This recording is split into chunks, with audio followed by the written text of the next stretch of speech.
Hello everyone, welcome to this Bold Reports tutorial. In this video, I will show you how the report loaded, report error, show error, drill through, and hyperlink events interact with reports in Bold Reports. Before starting the video, let me give a short introduction to each event. Report loaded is triggered when the report has finished loading and is ready for processing. You can handle this event to specify data sources and parameters on the client side. Report error is triggered when an error occurs during report processing. You can handle this event to display error details in a custom dialog instead of the default error interface. Show error is invoked when a user clicks a report item that contains a processing error. Hyperlink occurs when the user clicks a hyperlink in a report. Drill through is triggered when a drill through item is selected in a report. To demonstrate the report loaded event, first I will render an RDLC report by passing a data source from the client side. For that, I create a new folder named ReportViewer.js. Inside the folder, I create a file named index.html. I add the basic HTML template from the documentation. Next, I need to reference the Bold Report Viewer scripts and style sheets to integrate the report viewer into the project. I copy the scripts and style sheet code from the document and add them to the head tag. I have linked the documentation to the video description for your reference. Then, I will initialize the report viewer control in the web application. I create a div element that acts as a container for the Bold Report viewer on the web page, and assign an ID attribute viewer along with styles. The ID attribute specifies the unique name for the HTML element. The style attribute adds inline styles to the div element, assigning width and height. Next, I add a script tag inside the body and implement a JavaScript function to initialize the control in the div element with the ID attribute. The function includes two API parameters. The report service URL specifies the URL of the report service that processes the report, and report path specifies the path to the report files. The report viewer requires a web API service to process report files. There are two options for creating a web API service: ASP.NET Web API and ASP.NET Core Web API. For this demo, I have created an ASP.NET Core Web API service with the product details.rdlc report on my local machine.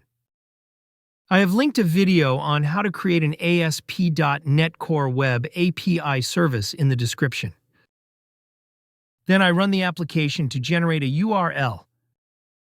This URL will be used in the report service URL property of the JavaScript application. I copy it and return to the index.html file. I add the report service URL property and assign the copied URL with the API/report viewer, which is the API endpoint. I assign the RDLC report name to the report path property. I assign local to the processing mode, since the RDLC report is processed locally. I initialize the onReportLoaded function to the reportLoaded event, which is triggered when the report is rendered. Inside the function, I will add data collection value to the data source variable. The report object variable retrieves the Bold Report Viewer instance from the HTML element with ID viewer, initializing the viewer's data sources property with an array of data source objects. The name is case-sensitive and should match the data source name in the report definition. Now, I run the application, and the report loads in the browser.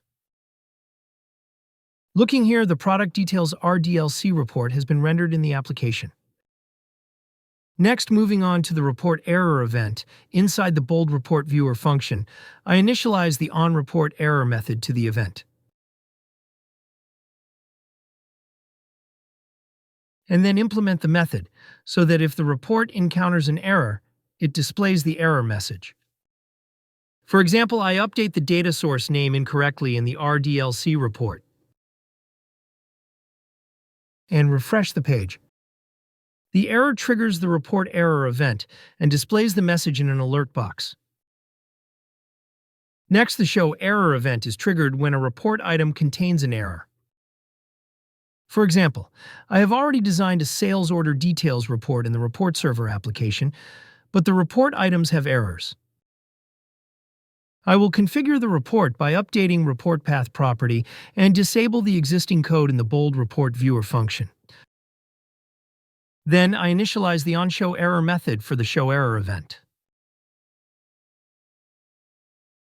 I implement the method to display the error code, detail, and message in the alert dialog.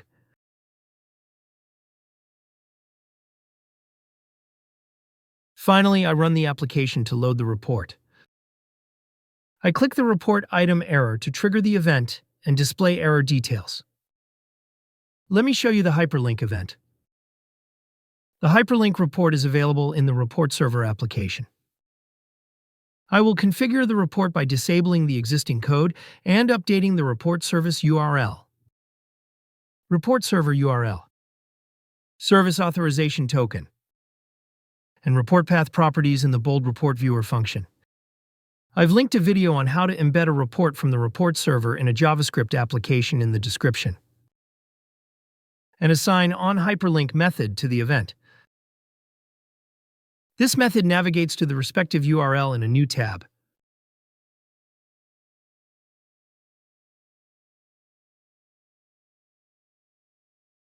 To ensure that the browser is refreshed, click the hyperlink and the event will trigger and you will be navigated to the page. Lastly, to demonstrate the drill-through event, I've added drill-through reports named Customer Support Analysis and Customer Support Representative Analysis in the report server application. I update the report path property and initialize the onDrillThrough method. Inside the method, I add a subreport and parameter values.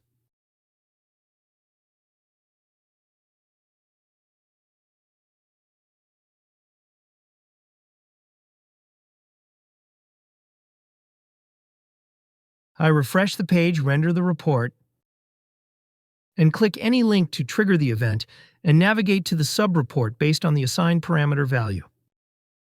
In this video, I demonstrated how the report loaded, report error, show error, drill through, and hyperlink events interact in bold reports. To learn more about bold reports, visit boldreports.com. If you don't have a subscription, you can try out the platform using the Try It Free option. If you prefer a demo from an expert, Request Demo allows you to schedule one. If you found this video useful, click the like button and subscribe to our channel to watch more videos like this. Thanks for watching.